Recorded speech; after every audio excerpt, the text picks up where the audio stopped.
How's it going, guys? Thanks for tuning into this episode of the Phil Talk Sports Podcast. We are well into the thick of things when it comes to football season, both college and the NFL. So me and Nick are back to talk about it a little bit here. We got plenty of college news and some NFL stuff.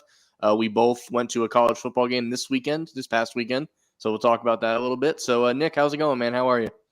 Pretty good. This podcast will be fun. It's more fun with Hank around, but it's always a hassle. We have to talk to his guys. He's got to kind of figure out all the different tricky stuff. You and me, it's a lot of fun doing this, and I'm looking forward to another one. Yeah, we have perfected our meetup a little bit easier. Like I mentioned last week, it's hard to get 3 time zones together for anything, let alone a podcast. And if you think Hank's hard to get a hold of, you should try his agent. That guy really is hard to get a hold of. I tell you. But let's get right into it here. Like I said, I think we should start here with college football. Me and you both went to games this past weekend. I went to UCF versus Villanova. It was a great time. We had our backup quarterback, Timmy McClain, who previously of USF, starting his first game for the Knights because JRP is still injured from the Boise State game. It was a lot of fun, showed a lot of promise. 48-14 was the final score, and the 14 points came deep in the fourth quarter for Villanova. So overall, it was a pretty fun game, great experience. Got to go with some friends. One of our friends hasn't gone in like 4 or 5 years, so it's great that we got to bring him back into the kingdom, and he got to experience the UCF game again. So just a great time, great way to kick off all that going on. And then Monday, I'm going to Bucks Eagles, so I got more football in my future here. So looking forward to that. How was your game? It was pretty good. I went to San Diego State, Idaho State about a week and a half ago. It was more business-like, but it was really fun to check out the stadium again and all the people who wind up filing in for the stadium hours early. There is a good tailgate fan atmosphere at San Diego State in Snapdragon Stadium. Snapdragon, what a name. Their stadium. Pretty full, too, for an FCS game, about 15,000 strong, maybe 18,000. Nice. So we needed every last minute to beat an FCS program, but we got it done at the end, led by a quarterback who set a school record for rushing yards by a quarterback in the game. So that was pretty fun to watch. But yeah, I was walking back to the car after our game, and I was checking scores. I was surprised how close that San Diego State game was. I was like, what's going on over there? We needed an onside kick recovery. Otherwise, we would have, lost that one. So the atmosphere of that one was very good. And that is a continuation of our talk from last time about how it is kind of incredible, the lack of atmosphere at some games. But San Diego State is incredible, even against an FCS program. Yeah, I mean, you touched on it last week a little bit. You mentioned, if these new stadiums, like, they don't need to be 60, 80, 100,000 people. If you can get a solid, like UCF holds 45,000. I said there was about 42 to 44,000. It was considered a sellout, but there was seats here and there if you really looked. But for an FCS opponent, it was a great crowd. And I agree. If you build a stadium, for a school like San Diego State that holds maybe 30, and you're consistently getting 18 to 20, it's going to sound pretty good still. It's going to look great on TV, and I'd prefer that than a stadium that holds 60,000 that can only, 20,000 looks way better in a 30,000 seater than a 60,000 seater. So I think they're doing it right over there. It always looks great on TV when I watch the late games that come on over here. Speaking of the late games, this past week was Colorado State, which led to Coach Prime and the Buffaloes getting their 3-0 start. We talked about them. We didn't have a lot of faith in their ongoing season. I had them going their floor being 4-8, and if everything went their way, which was my words exactly, going 6-6. They've now started 3-0. When I looked at the schedule to break it down, I did not have them beating TCU. If you tell me you did, you're a liar, because nobody saw that coming. I will admit that I don't think me or you or anyone on those big TV shows that talk about this sort of thing realized how much different TCU was than the team that made it to the playoffs last year. We knew they didn't have the quarterback, but like the roster changeover was night and day different. That is not the same team that was in the playoffs. Still shocking that they beat them, but I had them beating Nebraska and Colorado State. I had them starting 2-1, which brings us to where we are now, where they're about to face number 10 Oregon, and I think USC the week after that. So this is really where we're going to see, this is the meat and potatoes of their schedule coming up fast. So great job for Coach Prime and Colorado to start 3-0, seen a lot of good things. That Colorado State game, they really had to come back in, which I was surprised. I figured they would, maybe it's just because that the rivalry games, you can always throw out, the talent pool. It's always going to be close sometimes, but they needed a few things to bounce their way on that one, and it did. And the other big thing is they won't have Travis Hunter for about 3 to 4 weeks, and we know how important that guy is for their offense and their defense. So what's your opinion on first the 3-0 start and what you really think we're going to see this week against Oregon and beyond? Yeah, I'd say you literally outlined the whole thing perfectly with our expectations. I'd say overall, me personally, and I feel like both of us the same way, underestimated them slightly. When you look at the context, who they've played, and everything that's gone on, I'd say slightly we've underestimated, but we definitely do a certain degree. I mean, this has been an incredible start. But with that said, the game against Colorado State, where a lot of fans are saying this was very impressive, I agree, but it also is incredible to nearly lose as a 21-point favorite. Right. But Colorado showed something even in the narrow win against the lesser Rams team because of their resolve against maybe one of the chippiest and not quite dirty, but very, very borderline dirty plays or games where there was too many occasions, in my opinion, throughout the game with late hits and different things where it just felt Colorado State tried to get in their head. And the sign of a good team and a well-coached team was what Colorado did. They appeared to be very poised and were up to the challenge, and they delivered in the fourth quarter and overtime against a team that was trying to get them out of their mental zone, and they didn't let them do that. And I think that'll bode well moving forward. And I'll go as far as to say, you mentioned getting in their head or throwing off their mental zone. I think they did that for at least a quarter or two. I think they hit a point where halftime couldn't come quick enough.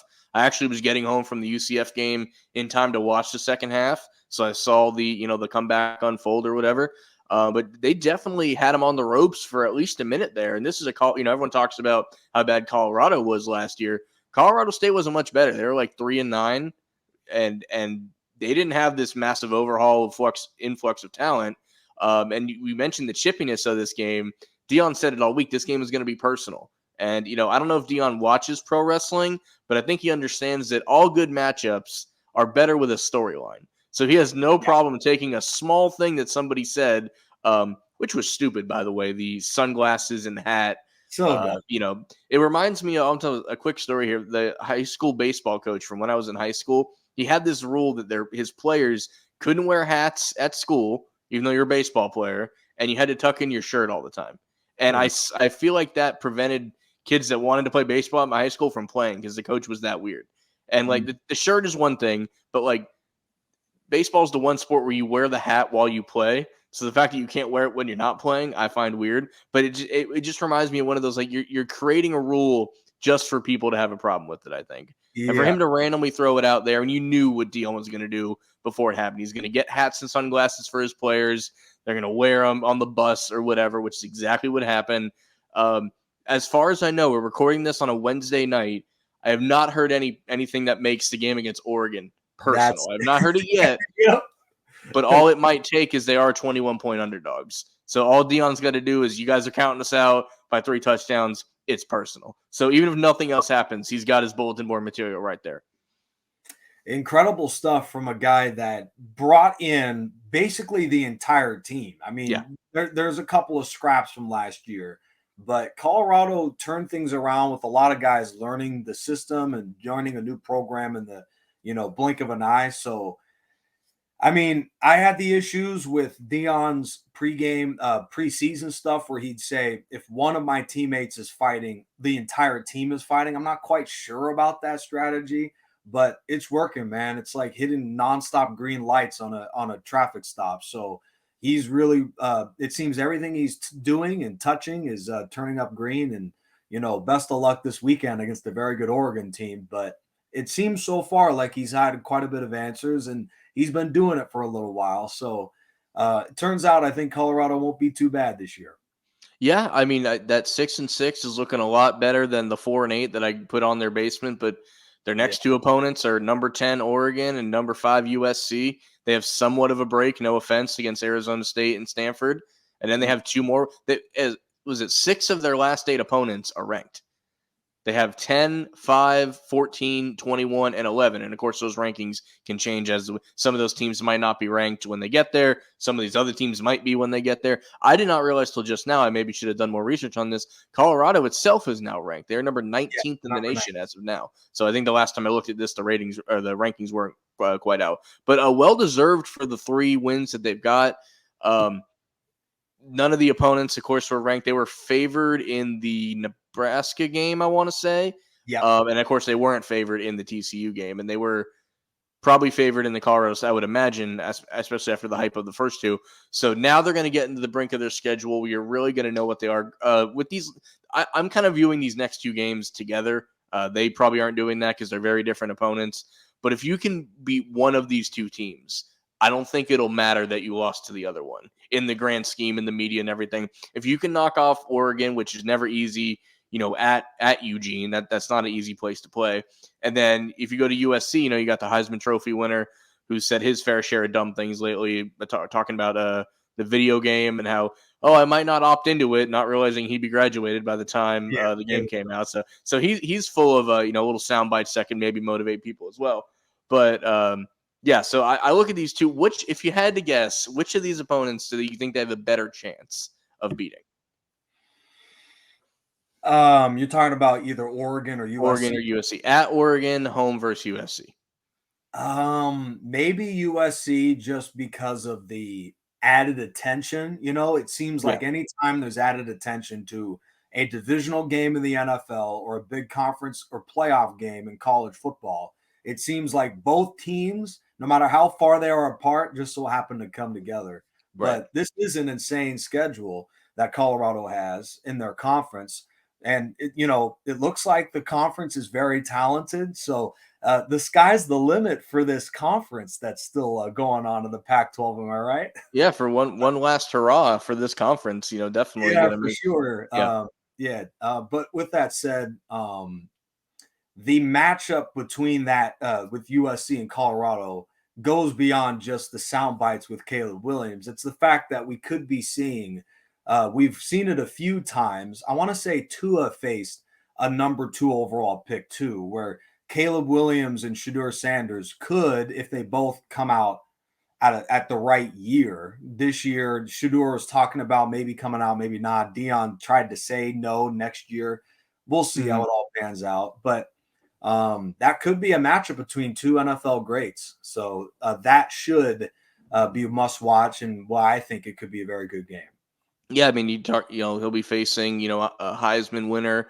And with the amount of media attention that this team's getting and Shedeur himself is getting, if he has a B+ year and they go 9-10 wins, he could easily win the Heisman off of, the media attention he's going to get. That really benefits some of these teams sometimes on why, in the past, USC has numerous Heisman Trophy winners, most of them very deserving, but it doesn't hurt that, how many different eyeballs are going to be on you. So if he has a B+ year and they win 10 games, he's going to New York. Maybe he doesn't win the thing, but it would be a tremendous honor for him to get that far. And then they can sit back and decide, this is a kid, he doesn't need the money, of course. So he's not worried about, it'll be more probably about who has the number 1 overall pick kind of story.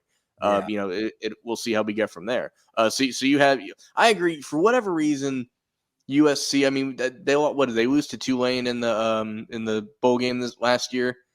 Is that who they played? Sure, but they had their hands full against San Jose State earlier this year. So they did for the first half at least. Yeah, first half. So, like I said, this is the trials and tribulation for Colorado. These next 2 games, if they can win one of them, I think they come out of this unscathed. If they lose bad against both of them, then they're really gonna have to turn things around. But then, like I said, they do have Arizona State and Stanford. Stanford's got all of its own issues right now. So at least after these 2, there will be a little bit of light at the end of the tunnel before it ramps back up again. So they do have that. What you don't want, even if you lose closely to both of them, you can at least hang your hat a little bit on that. I don't think Deion will, but you can at least look at it that way. So I think you need at least one of them here. What you don't want is 2 blowouts back to back. That's really going to hinder some of it, and then the injuries and whatnot. But that's the one thing you want to avoid here is struggles that bad. Yeah, And down Travis Hunter, that's going to be very difficult. So, and add this to their list of bulletin board material. Down Travis Hunter, they might really struggle. We'll see, but that's a tough blow for them. And I think it's important to mention, I don't know if you saw this, Nick. It came out, I think, today. It might have been the day before, but there was a lot of negative energy towards the Colorado State player that hit Travis Hunter. That I think he lacerated his spleen. What ended up being, or liver, excuse me, Oh, lacerated liver. That's what ended up. But he is, for what it's worth, he's out of the hospital. I guess he streams video games on Twitch. He's already back to doing that. He's talking to fans saying I'm gonna be all right. So that's great news. But of course, a lot of negative ugly things came out to that player about death threats and yada yada. And Dion came out and said that's unacceptable. That kid was just playing. He really overly defended the kid. Was the hit a little dirty? Sure, I'll put it in that category. But that's not a reason to treat an 18, 19-year-old kid that way for sure. or any age. Yeah, of any age either. But it really shows you when it's because it's not other 18, 19-year-olds doing this. It's people our age and older that are treating college kids that way, which is not cool. Yeah. But from one program that may be getting some struggles in the next 2 weeks, let's talk about a program that's had struggles for the past 2 weeks, and that's your Alabama Crimson Tide, Nick. After probably the biggest regular season loss in the past decade for Alabama versus Texas, they then struggle against a mediocre, and mediocre is probably being really friendly, South Florida team. Like I said, I was at the UCF game while this game was going on, but I kept looking at the score thinking my phone just wasn't updating. It's why does Alabama only have 14 points? Yeah. Obviously, they held South Florida to 3 points, so that is, something. The defense is clearly not the issue. I'm sure you've watched more Alabama than me. Is it strictly quarterback play, or what's going on over there? Mainly quarterback play. I mean, I do believe in certain years in the Crimson Tide era, even during championship runs, Ole Miss comes to mind several times. 2014, 2016, losing to them, it felt early in the year was kind of the wake-up call they needed. Mm-hmm. But with that said, all over social media, they're showing Nick Saban, who looks his age now, coaching a team where he doesn't have the edge at the quarterback position. And this team just does look a little bit different. I think their rating isn't too far off. They could, and I believe a lot of years they'll be like this year, get better as the year progresses. But yeah, against some of the great teams like a Texas, like a Georgia, where you're going to have to throw the ball to win, it's going to be very tough. And I think a lot of the quarterbacks a lot to do with it, but a lot of the five-star guys that maybe would have went to Alabama are now going to teams like Georgia and Florida. So just incredible to watch a Nick Saban team struggle the way they have. Quarterbacks got something to do with it, but Nick Saban might not have quite the magic, but don't rule him out because he's always got something up his sleeve, even being in his 70s now. Yeah, I mean, it's still too early to rule them out completely. I think the biggest thing is, for so many years, their quarterback just had to be comparable, like the Jay Cokers of the world, the Greg McElroys. They were never the star of that team. And then in the Jalen Hurts to Tua era, they had their first true star quarterback of this era, and then it led to Mac Jones wasn't really, but it was right after that, so the spotlight was still on their quarterback. Then of course you had Bryce Young or whatever. So to kind of shift your offense to open it up again, and then not really have a quarterback to keep that going, they are going to have to retreat back into the run the ball, throw to the tight end, trust your defense kind of plays, I think, to make this work. I think the other thing, you mentioned that some of these guys are now going to other programs. It's kind of like when they play the Ohio States and the other SEC schools and the Oregons or whatever, the starting lineups may be fairly even, but the depth that Alabama had ultimately won out. That depth, while still there, it's maybe only 2 deep. It's not 3 deep. You're not convincing kids to go to Alabama and sit for 2.5 years to maybe get a year to shine. They'd rather go to Ole Miss or Duke, who's ranked now, or Miami because Cristobal's down there, or Oregon or any of the Utah, any of the schools that we've mentioned already. They'd rather just go there and play right away. So while they still have plenty of depth, I'm not making it sound like they're paper thin outside of quarterback, but I think the depth is just noticeably different enough that they aren't going to win off talent alone anymore. Mm-hmm. Yeah, and this is kind of the first year where you look, especially on offense, up and down the roster, and you're thinking this team doesn't quite have half of the NFL first round picks that we had before. And that's Georgia now.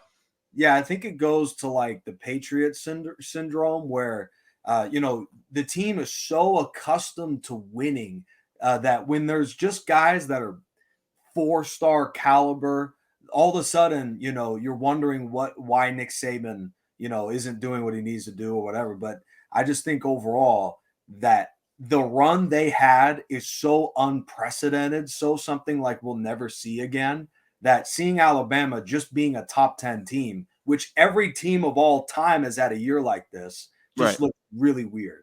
And I think that's Alabama, where they just maybe the last couple recruiting cycles, they got, 10 guys they love instead of, 15 to 20. And I think that's what, is going on right now. Yeah, I agree. And it's funny, like if they had just lost the game to Texas and then stomped South Florida 50-6, it would be like you're saying, like they have that wake up call early in the year, and then they go 11-1. They don't go to the SEC championship game because of a loss, and then they bypass that and get the number 4 seed, and then they're in the like that. We've seen that so many times, right? But now that they've struggled against South Florida, now they're about to play Ole Miss, which is another ranked team. A lot of these rankings, of course, are just based off the preseason. We don't know how good. Does it merit them being the 15th best team in the country? We'll soon find out. But it is a ranked team, an SEC team, a team that's used to seeing them. So nothing is going to like super surprise him about that. So this is really, he's got to earn his keep. It's not just, the foundation. You have to actually, coach more than you have. I think it's going to be a lot more situational. We're really seeing this with like, we're going to transition to the NFL topics here soon. It's kind of like Belichick right now. Like you got to earn your keep the way you used to. You kind of got used to like my system's in place and my system is going to win for me. And that might not really be the case right now. So I think it comes down to a lot of that as well. Absolutely. Yeah. I'm just not quite as dominant on both sides right now. But if there's any coach that can turn it around, it's Nick Saban. So they've looked – this isn't a team that finishes the SEC West first as of what people are thinking right now. But something about that guy, he'll figure out some sort of a way. He's one of one in terms of great college coaches right now. Who do you have more faith in to turn their season around, Nick Saban or Bill Belichick? Nick Saban, yeah. Yeah, I think I'll have to agree. So we're going to jump to some NFL topics now. We didn't do an episode last week where, of course, the biggest storyline was the Aaron Rodgers injury, and which leads us to what is the Jets' future going to be. 4 snaps into his Jets career, 5 if you count the Achilles. Aaron Rodgers. Oh my gosh! Did you just say that? I did. That was the best / worst meme I saw in the whole scenario was that story. Right. But I mentioned this before. My sister Hank, man, his dad jokes are top notch. So yeah, right. I mentioned this before, but my sister and brother-in-law are Packers fans. They were looking forward to a year where they can. Jordan Love's looking great for the Packers, by the way, so far. Can't say I saw that coming either. They did lose to the Falcons, but like overall, they don't look like a team that like the quarterback is going to hold them back. They're going to be whatever they're going to be, and he's going to roll right along with it. But they were looking forward to seeing how their quarterback was going to be, and then pseudo rooting against the Jets. Being able to laugh if he threw a pick or something. But like nobody wanted this. No Packer fan, no matter how, and they didn't hate Rodgers at this point either. They just know it's time to move on. Nobody wanted it. No Packers fan wanted this. No Giants fan wanted this. Nobody that doesn't like the Jets wanted this. Yeah. I've never seen anything like that. The closest we've seen the Tom Brady injury in 2008, right after the nearly undefeated season. Mm-hmm. That is the closest thing I can think, and even that was a quarter into the game or a drive or two into the game. We've never seen anything quite like this. Best comparison: Gordon Hayward with the Celtics. First quarter of the first game of the NBA season against the Cavaliers. Yeah, no, that's a good way to look at it too. I mean, this would have been right before I was born, but it reminds me of the stories I've heard of like in 1991, the Eagles had like one of the best defenses statistically all time, and Randall Cunningham gets out for the year. It's something like that where like this team is ready, it's in place, and then it just gets the guy at the helm of it all gets taken away from them, and Zach Wilson is now getting a lot of flack, some warranted because it's not like we haven't seen this guy play. It's not like if this happened on the Packers and everyone said, all right, well, let's see what Jordan Love had. We know what Zach Wilson has. We've seen him enough to know, can he get a little better? Sure, but not enough that it's going to get to that point. And there's stories of, they should go out and sign this guy and that guy. But you see the list of potential quarterbacks. I'm like, none of them are there's some solid guys on that list, but they're not good enough to hop right in off the couch and get in this, pseudo Super Bowl ready team and drive them all the way there. Like, it's not at that point. So it really is a shame that this just got derailed before it even had a chance to get started, really.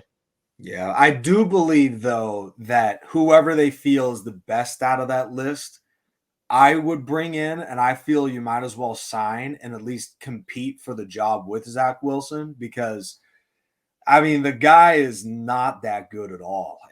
And it sucks because, Zach Wilson should have been like a guy that people don't look at as a future franchise quarterback. But unfortunately, he's been put in a position that I don't believe he should be in, belongs to be in, deserves to be in. And now it's like the one guy, when we've seen too many guys at too many other teams get thrust into a position they either don't belong in or are not ready for, and don't get nearly the type of attention. So this is the stuff you get with Aaron Rodgers, where all of a sudden now all of it's on you. It's kind of like playing for the Lakers or something like that, where usually if you miss a million shots at OKC or in Phoenix, nobody cares, but you join the Lakers and all of a sudden you're hurting LeBron. Like it's you're the reason why he didn't win. It's all your fault. Here comes all the hate. So to me, that's unfortunately where Zach Wilson is, and it doesn't get any easier. His upcoming schedule, he's going to play that mastermind Bill Belichick this week, and I'm sure his schedule is pretty rough, beyond that. So really tough spot for Zach Wilson. I feel bad for him, but unfortunately, the NFL is a business, and I think they may as well find someone and move on. Yeah, I mean, one of the last times he had a chance. Sorry, give him a chance to move on. Yeah, I mean, he had this past week. He's probably going to play a few more games. I don't disagree. They're going to end up signing somebody, because I don't know who the backup is behind him right now.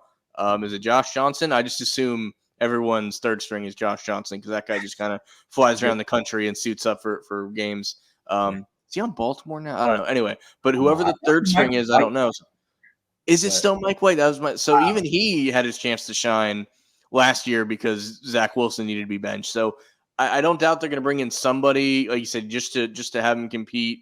You don't want a guy, that can't do the job, complacent, that like, what are they going to do? Pull me? There's nobody behind me. So I do agree they're going to have to figure something out. But one of the last times he played Belichick, he saw ghosts. So it's not exactly looking up for him at all. Yeah.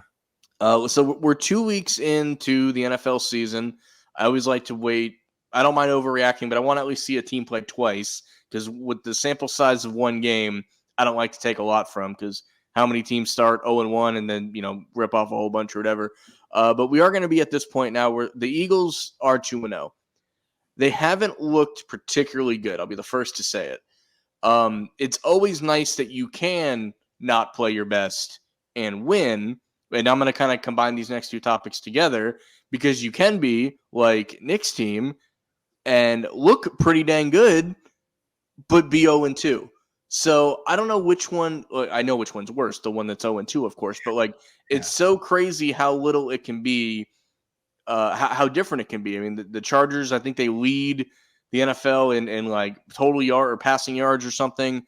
Herbert's yet to have an interception or a turnover, and they're still 0-2. The first game, the Miami game, that was high, fast-paced shootout game.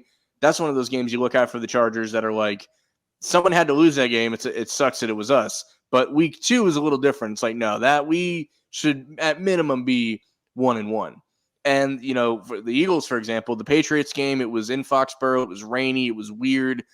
We started off great. And then as the weather got better, we got worse for some reason. We were able to hold on, beat them 25-20. And then the Vikings game, we thought we could let Jalen Hurts just go MVP on them like he did in last year's game against the Vikings. That was not working at all. And the one positive I'll say is that if your team can at some point look at each other and say, let's just run the ball down their throat and win this game, and you can, that's a positive. So I was happy to see that. We did get a deep pass down the field to Smith for a touchdown. AJ Brown, I felt so bad for the guy. I understand his frustrations. He caught a touchdown that was called back. He should have had another one or at least a PI in the end zone, didn't get called. So that's, 2 times. So I get his frustrations. I think if we don't see that kind of outburst again, everything's going to be fine. If you see it again, you're like, all right, this might be a problem. But in that particular instance, I kind of understand it. I'm sure you know what I'm talking about. Them jaw jacking on the sideline. So it's just really crazy. 2 weeks into the season, overall, if you took the score bugs away from the film and you asked me who's has a better start to the year, the Eagles and the Chargers, I think I'm picking the Chargers. But, that's the difference between 2-0 and 0-2. It's crazy. Yeah, it is. With the Eagles, because I have a couple of thoughts about the Chargers, but with Philly, I thought you would. Yeah, and to me, with certain teams, you can kind of start to see a little bit of who they are after 2 weeks. With Philadelphia, I think the only takeaway there is that they figure out a way to win, and that was kind of their story in certain instances last year. Now they were so talented and so overwhelming up front on the D line, it didn't quite matter. But this year, they're just figuring out a way to win ugly, and I think the same thing might have to happen on Monday night against Tampa Bay, which is a sneaky good football team. Yeah. So, they're 2-0 as well. Yeah. Philadelphia, to me, that's the one big takeaway. I mean, it's been ugly. DeAndre Swift is a nice boost. You felt moving on from Miles Sanders, you'd have a pretty significant, drop off. But with Swift, man, he's a pretty good runner too. So I think you can lean on him in certain instances, and you have enough guys out wide. So if you could just kind of figure out a way during this time when it seems like every game you're playing is in sloppy weather, and Monday might be the same thing. Just figure out a way to win, and shoot, as a Charger fan, we'd take that any day. Right. I mean, if you're the Bucks and you're looking at, all right, we saw what they did to Minnesota, we got to load this box a little more. We got to take away the run. Well, now, Jalen, now guys should be open. Now you got to make that hits. You might have to make a few plays with your legs. I did see some people, because this was my original thought before the Super Bowl run, before everything. I thought, all right, there's enough film on Jalen Hurts that the few things that he did correctly the prior year, people are going to know what's up. And then people saw these last 2 games and thought, oh, they figured out Jalen Hurts now. Everything, that's what's going on. People figured out Jalen Hurts halfway through last year. But just because you knew what was happening doesn't mean you could stop it. So that was the difference, where at this point, they were actually stopping it. But then when that sort of thing happens and you can just turn around and run the ball and right down their throats, and then eventually a deep bomb down the field to Devontae Smith, and then another one later to A.J. Brown, unfortunately brought back. If that's how that game's got to be for a while, the first game, no targets, no catches for Dallas Goedert. That was a big story. They made sure to get him involved in the game. He didn't have an amazing game. He didn't have a breakout game, but he had 6-7 targets, had 4 or 5 catches. He was a bigger part of the game plan. So I agree. I think this game on Monday is going to be, like you said, sneaky good. I'm hyped to be there for it. I've never been to a Monday Night Football game. I do owe the Bucks a little bit of revenge. Last time I went to a game was the Fitzmagic game for Tampa, and then he went to the press conference in like Deshaun Jackson's clothes and stuff. So a little bit of revenge for that. I got to say, all the football games I go to at UCF or whatever, that 1:00 game in Tampa was the hottest game I had ever been to in my life. So luckily this one's at night. We should be okay. The weather still might be a little iffy, but I'm very much looking forward to it. And if they needed another reason to give Eagles fans the heebie-jeebies about playing Tampa, is they are actually honoring Rondé Barber's Hall of Fame ceremony at halftime of this game. And any Eagles fan knows Rondé Barber as the guy who got the pick 6 to shut down, not the Link, but the Vet. So it's funny that they picked this game, of course, to do it. But I'm still super excited to go to this game. Bucks have an amazing stadium, too. I know it's not the newest, nicest, everything that's going on, but it's got a lot of history in it. The pirate ship is really cool. And I'm very much looking forward to it. Yeah, quick tangent. I wish more stadiums had that type of personality. I go to SoFi a lot, and it feels like a neutral site, like how AT&T is in Dallas. Yeah, like, exactly. A lot of cool amenities. It looks awesome, but I mean, it just looks like a neutral site. So, anyways, real quick before the Chargers, your discussion about stadiums not having personality. When MetLife was first created, I got a lot of family in New York, Giants and Jets fans alike. My cousin calls the new MetLife the $1 billion cardboard box, because it's a stadium and that's it. Like there's nothing about that.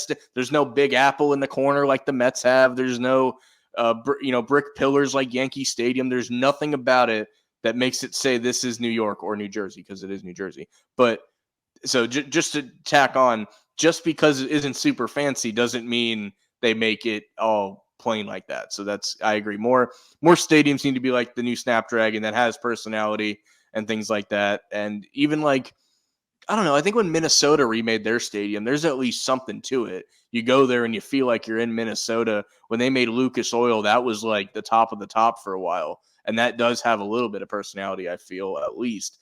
But I just want to throw that out there. It's not only a problem in these brand new stadiums. It's even like the wave right before that is when it really started. And now you really notice it in these new things. But anyway, what's wrong with the Chargers? My man. Coaching. And it's been our problem for 15, 20 years, unfortunately. And it's as bad now as it's ever been. I mean, I'm looking fondly at the Anthony Lynn days we had about 5-6 years ago, and we could play a little bit of defense. Now, unfortunately, we were the most penalized team in the league, and, we're giving up return touchdowns every other game. But this team is just not very well coached. Defensive coordinator coming over to the Chargers. So, of course, we got to be the worst defense in the NFL, despite 4 Pro Bowlers on that defense. And, this has been the story for many, many years. A great team who figures out a way to lose. I'd say through 2 games where, we have more highlights than the Eagles, that's for sure, and other 2-0 teams. But it's been our story for a long time, and it's a shame now that Justin Herbert is here, and I love Justin Herbert, but you can see a plateau in his progression. That has something to do with coaching, and now guys are speaking out like Austin Eckler.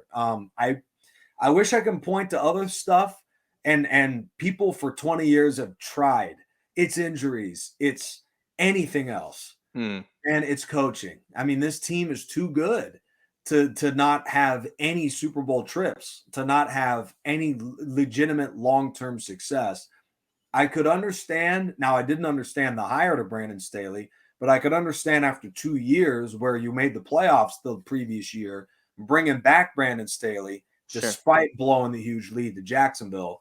But if this guy lasts through midseason coaching like this, I would be surprised, even with the ownership that the Chargers have, because this team is just like a sinking ship. We're going nowhere. There's no direction with this club, and it's been the same story all the time. Some quick success with a new coach, but in the long term, we can't go cheap at the head coach position. We've been doing that since 2006.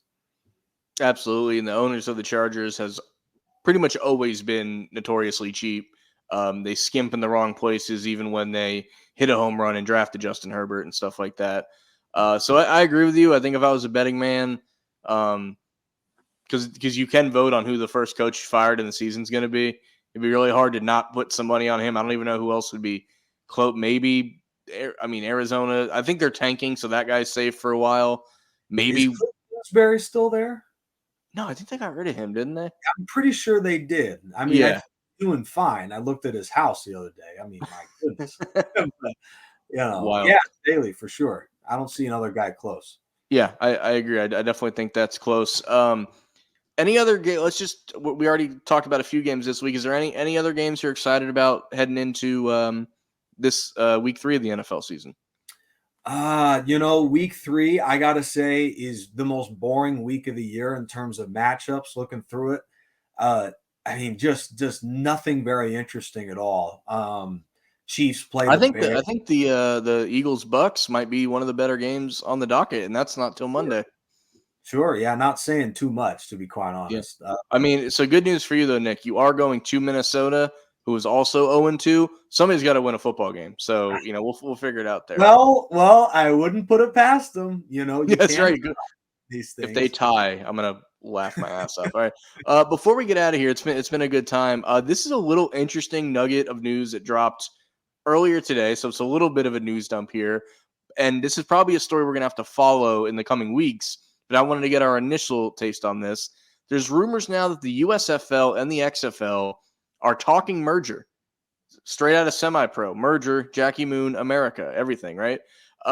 Your initial thoughts when you hear this? I I've been saying this about arena football for years now because there's like 3 C+ leagues out there, and I'm like, guys, if y'all just mush together and take the best of what you have, you might have a B+ product out there potentially. And USL and XFL, they're in the same boat in the sense that like they're not making money yet. The football is okay. People tend to exaggerate that, oh, the football's awful. If you changed out their uniforms and put the Saints and Broncos uniforms on it, you wouldn't notice the difference. You're not familiar with these logos. You don't really have attachment to these teams. There's no history. There's a little history with USFL because they played a couple years in the 80s. But the football, I don't think is terrible. I think the marketing is okay. I don't know in the 2 years ago when they played like congruently, I thought the XFL had a better presentation, but the USFL had better overall football, even though they played in those empty stadiums pretty much. So again, this is just a scenario that if they can come together and just take the best of both, they'll wane out some of these teams that are in markets that nobody cares. And maybe you have a shot at making this work. I don't know what the name would be. USXFL seems a little long. I don't know. Do you come up with a whole new name altogether? But I think the XFL name carries more weight, even though there's less history behind it, because it was so cutting edge the first time it rolled around. When people talk about spring football, they still mention the XFL more than the other one, even though, again, they had 3 or 4, I don't know about profitable, but at least like complete seasons in the 80s until Donald Trump ruined the whole thing. If you don't know what I'm talking about, watch the 30 for 30 called Small Potatoes, The Life and Death of the USFL. Great, great film.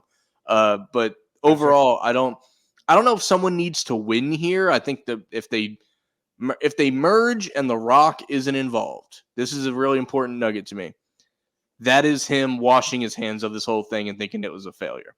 If when they merge, The Rock is still involved, then he still has some. He's been taking a lot of L's lately. Right? Black Adam was a flop. We got the strike in Hollywood. Things are I think that's a really key point to this. If The Rock is done with it or has a really diminished role, or he's going to be an ambassador to this new league. No, if he's not still the owner, that's something to look out for, in my opinion. But what are your thoughts? Yeah, put smart guys in those type of positions. I think that would work. Maybe have a guy like Vin Diesel be a face, but not a decision maker. Yeah. A merger is smart. So if this is true, that's great. And then the other thing is kind of like that minor league team, or there's just the minor league in general, like, but that silly team, the one where they dress up in like bananas and stuff like that. Yeah. Different, not maybe so much silly, but I think they need to have a different personality. I'd argue, like where you're watching the semi-pros and it's different in some ways. If all that I need to do is visually change whatever uniform they're wearing to the Saints or the Broncos, I think you're doing a disservice to the fans who are looking for guys that could potentially one day join their team, but just something a little bit different, especially for springtime, which is why I think basketball's got this thing nailed a little bit more. Ice Cube's 3-on-3. Oh my God, I love it.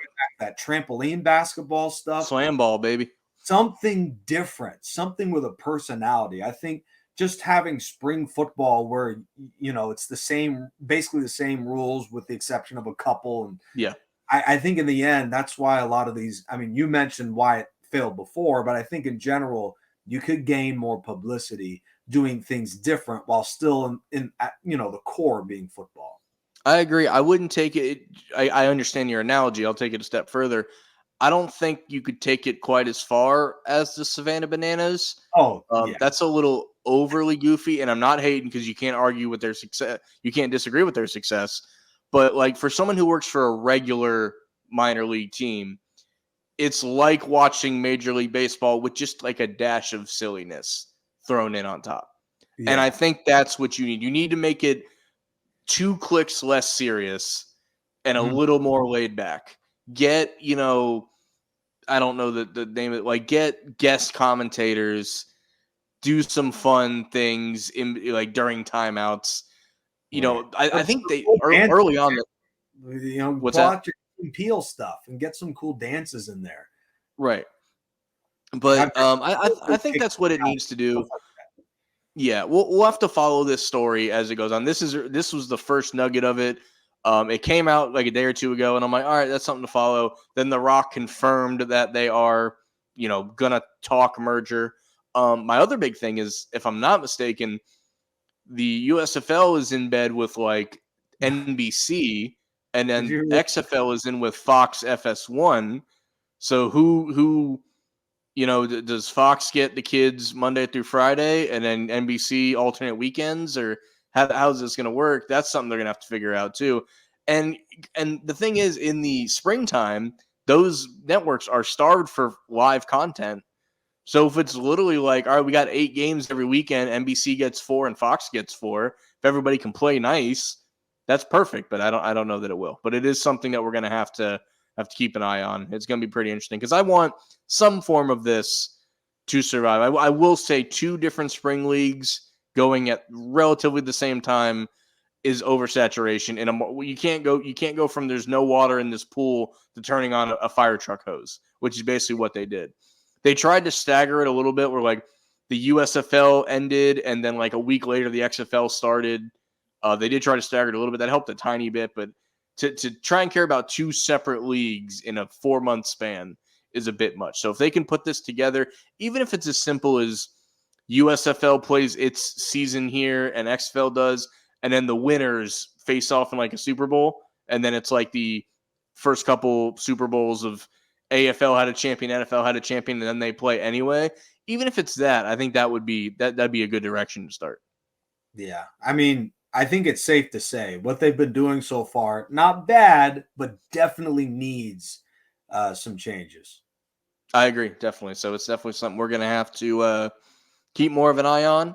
I think that's going to about do it here, guys. Appreciate you guys listening and watching. Anyone that's going out to the Tampa game on Monday, come by, say hi, because it's going to be a good time. So, Nick, I appreciate you, as always, jumping on here.